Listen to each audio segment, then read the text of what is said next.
A week after winning a fourth title in 8 years, fans of Golden State Warriors are now busying themselves with talking about where their leader, Steph Curry, ranks in the GOAT debate. ESPN analyst Kendrick Perkins had predicted Curry would not win another NBA championship, but the chef cooked up a meal of swallow your words to serve to Perk. It was also said Curry needed a Finals MVP crown to even be considered among the all-time greats like Jordan, like LeBron, like Kobe. What did Jordan do in his time? The numbers don't tell the story, but let's use some numbers just the same. You can see those. 14-time an All-Star, All-NBA second team, 10-time All-NBA first team. What is not on that stat sheet is how do you win the scoring title and get Defensive Player of the Year in the same year? It's insane how good Michael Jeffrey Jordan was. What about Kobe? They say he was a carbon copy of MJ. 5 NBA titles, you know. He won 3 of them in concert with the big man Shaquille O'Neal. 18-time NBA All-Star, and he was just from another planet. What about the man who's still going on, who's defying father time day in, day out? What about LeBron James, 4-time NBA champion, 4-time Finals MVP, like Kobe, straight out of high school into the league, and he was bambaying with the big boys as if he was there forever. He is a freak of nature, one of the greatest sportsmen of all time. What about Curry? These are his accolades. Now a 4-time champion, has a final MVP crown to his name, Western Conference Finals MVP. Of course, you know he's the greatest shooter in the history of basketball. That is not in question. And he's been 8-time an All-Star from the 13 seasons that he's played in the NBA. So, with those things to his name and in his locker, does Steph Curry even enter the conversation about the greatest of all time? To discuss that, we're being joined by our NBA analyst, our expert, Alister Albert. Alister, good to see you. A quick turnaround for you. Let's talk about this issue now that Lance put on the table last week. I think we should give him first crack, Alister. Let's go, Lance. Well, I'll just start right. I'll just start right at the point that is being discussed. Does he make top 10 all time? Yeah, he does make the top 10 for me now. And I think when the NBA 75 list came out, he was 16th or something like that. But with this accolade coming in now, for me, I think he kind of moves into that position or into the top 10. But I would kind of just pull this back a little bit, because I think when you're having this kind of discussion, there's a lot of nuance that you have to take into account.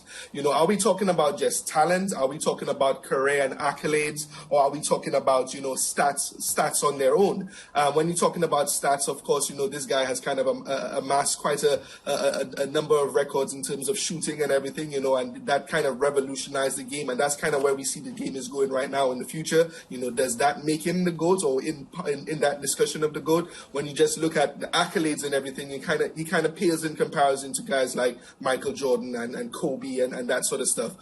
So yeah, there's I think when you really have to take a lot of different things into account when you talk about that. And then, of course, if you look at him in his position, is he even in the top 2 or 3 or 4 or 5 in his position? You know, there's a lot of things that you really need to kind of think about. But when you just thinking about overall career, I'd say he's entered the top 10 right now, because leading your team to a championship and now getting the Finals MVP, I think that has a lot to say about him and what he's been able to do. Yeah, Alister, one of the issues that will be complicated when you get into a discussion like this is you're talking about generations of players and decades of players. And as you just alluded to, there are many, many players in NBA history with statistics in many ways comparable and even surpassing what Steph Curry has done. So you start to look at some of the nuances of the game and the sort of impact that a player may have. And a lot has been said about Steph Curry and how he has revolutionized the shooting game in the NBA and the way he handles three-point shooting. He has sort of turned the corner with the NBA and just given the NBA a new platform as far as how people shoot and how people want to shoot and how people aspire to shoot. Is this something that would weigh heavily in the ranking system? I think it does, and I think that kind of brings a lot of why I think he's kind of jumped a few levels up the ladder right now for me as well. In addition to, of course, now having his 4th championship and getting that finals MVP, I think that revolutionizing of the game in terms of what he's been able to do and make it very more accessible and a lot more relatable for everyone around the world who wants to be in the NBA. You know, I think that has a lot to say about, you know, what he's been able to do in the game. Not everyone could be 7'2", 350 pounds like Shaquille O'Neal, or have like a crazy skyhook like Kareem Abdul-Jabbar, or jump as Michael Jordan did.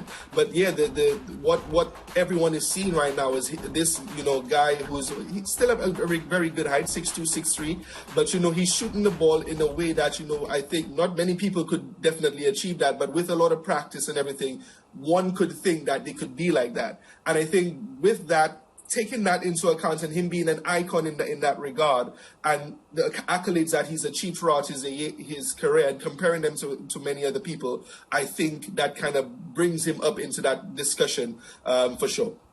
All right, so I'm going to give away one of my sources now, not to mind. I want my viewers to be informed as I am. So Fadeaway World gives me, I'm sure you know that site, it gives me the stats that you don't normally see the regular news houses churning out. I don't want those garbage stats. I want real analytics that you can use to look at the game, and that's what they give you. So they had this pyramid of made up of tiers, and they had a tier 5 to a tier 1. They've added Steph Curry to the list. I'm not sure I agree, but here's what they have. At tier 5, they have Oscar Robertson and Jerry West. So tier 5 is at the base of the pyramid, Alister. Work with me here. They have Oscar Robertson and Jerry West at the base. Then they have, in tier 5, Hakeem Olajuwon. They have Kevin Durant. They have tier 3, Shaq, Tim Duncan, Bird, Bill Russell, and Steph in tier 3. Tier 2, they have LeBron, they have Kareem Abdul-Jabbar, they have Magic, and they have Kobe. In fact, tier 2 is all Lakers, yeah? LeBron, Kareem, Magic, and Kobe. And tier 1, I don't need to tell you who's at tier 1. God himself is at tier 1. No! Oscar Robertson and Jerry West, Hakeem Olajuwon, below, and Kevin Durant, below Steph Curry? No, again, I say that Curry is the greatest shooter the game has ever seen. There's always someone, Alister, you know this very well, there's always someone who plays the game, but someone knows someone who's better than him, some nephew or some cousin or some brother or somebody that person used to play on the playground with who was better than them, but they didn't get to the NBA. We all know the story of Pee Wee Kirkland and how he scored 100 in the pen and he was the greatest to never really establish an NBA career and all that jazz. Yeah, there's a story in Barbados that Sir Garfield saw was his brother was better than he was. Yeah, but when we were children, Alister, they told us that Pele had a brother who was better than him. So everybody, there's some relative. This is one man, you've never heard it said, oh, no, Steph used to play with somebody on the playground who was better than him shooting. You've never even heard that. Undisputed greatest shooter all time. But top 10 player all time, Alister. And to hear a man as learned in the basketball as you entertain Whitaker's argument, oh, you're bordering on blasphemy today, Alister. But before you continue, before you respond, Alister, I didn't say that, you know. I said it's a discussion that we can have. I didn't suggest that he was. Alister, to hear you patronize. Oh, no, not patronize. Patronize. That's the one I'm looking for. To hear you patronize Lance Whitaker with this discussion, Alister, I'm wondering about you now, my friend. Steph Curry, top 10 all time, all around, all things considered, all occasions, all adversities, all adversaries. Steph Curry, top 10 all time. What is the world coming to? Let's look at it. So yes, let's look at it. Of course. Let's look at it. This is why I wanted to have the discussion. Let's look at it, my friend. Yeah. Fadeaway World has had their tiers and whatever they've been able to do in terms of ranking and everything. There's a little bit questionable placement there from what I could see. But when I look at Steph, and okay, so let's go for it. 2 scoring championships, 4 rings, 2 MVPs, 1 Finals MVP, 8 All-Star, all NBA, 8 All-Star appearances. He's just in his 13th year in the league. Steph probably has maybe about another 5 years in him, let's say. So, but let's forget about those potential years. When I look at the top 10, and what I've had to do, I kind of had to really think about what my new top 10 would be to kind of bring him into there. The only person that has come out of that top 10, when you look at the ESPN rankings and what I've kind of done right now, I've taken out Oscar Robertson. Now, I know that might be very blasphemous for many people from the old time because, this is a guy, again, who had, tremendous stats, Mr. Triple-Double, the first guy to do that in the league, won a championship himself and everything. But when you look at Oscar Robertson's stats compared to Steph, no scoring championship. He has 1 ring, 1 MVP, no Finals MVP, All NBA, okay, 11 of them, 12 All-Star appearances. Now, when we have the conversation, we have to take into account, like we say, the evolution of the game, the skill of the players that we're talking about now. If you kind of put Steph and Oscar Robertson together skill-wise, there's probably an advantage to Steph. When you talk about shooting, we know there's no argument there. But dribbling skills, passing skills and everything, Steph is quite a really good player himself. So when you take everything into account, I think, the 4 championships compared to 1 for Big O and everything, it's a legitimate conversation. Now, I have him 10. But, I was a little bit, juggling with that a little bit because when I think of Shaq, Shaq was like the most dominant player we've ever seen. Of course, yes, there's Kareem, but then there's Shaq.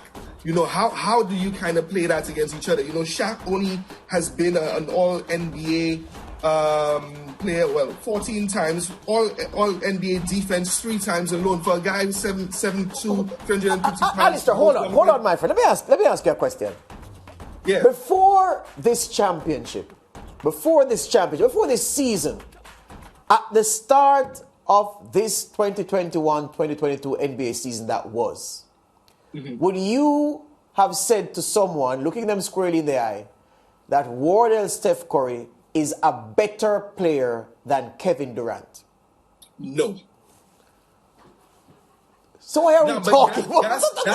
That's when I talk about That's when I talk about the nuances that we're talking about. We're talking about the nuances. If you're talking about talent, I don't have him in that sort of way because you're talking about an overall player skill profile and everything, shot ability, scoring ability and everything. Steph Curry is kind of one-dimensional because he's 3-pointers. But when you look at a whole career and you look at the accolades that have been amassed, you have to kind of take that into account. And I'm looking at the career. I hear you, my friend. And your respect is large in these parts. I mean, you come to Jamaica, you won't have to buy your own beers. That's how much respect we have for you. But hear me now. Mm-hmm. Would it be... Look, Steph Curry is in my nice guy top 10.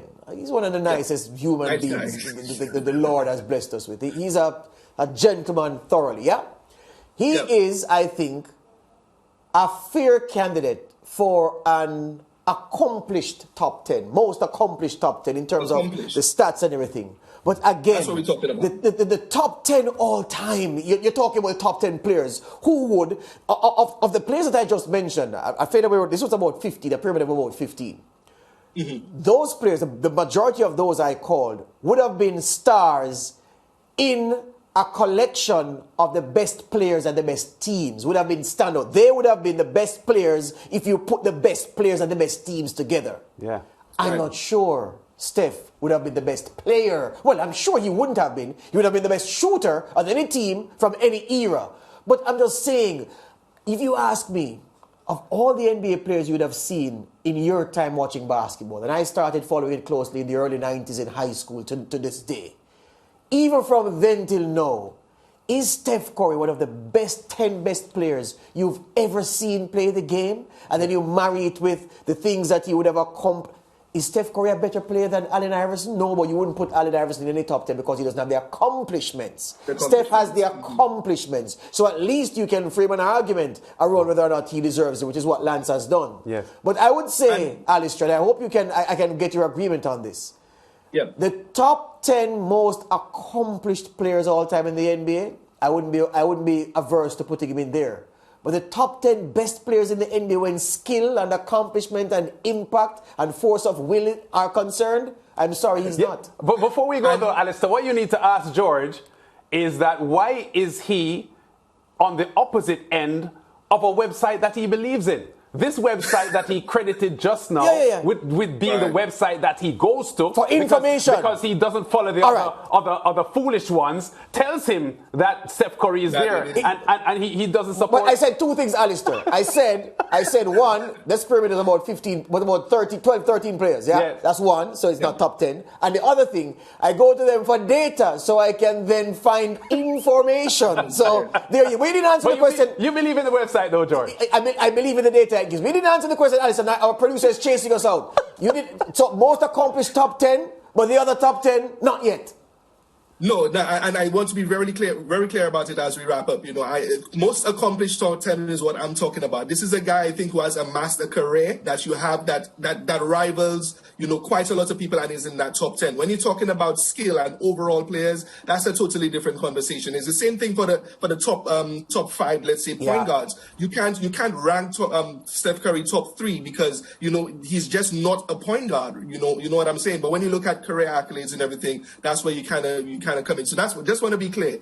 Top 10 for me, career accolades, looking at the career in totality. When you're talking about skill, that's a totally different conversation. The GOAT debate is strenuous enough. I can't manage a top 10 debate. I'm just certain. And that's why it's so entertaining. I'm just certain who the best player has ever been. I'm certain of that. I'm not sure about the rest. I'm not sure about the rest. Alister, we thank you very much. All the best. All right, guys. See you later. Good. Break time.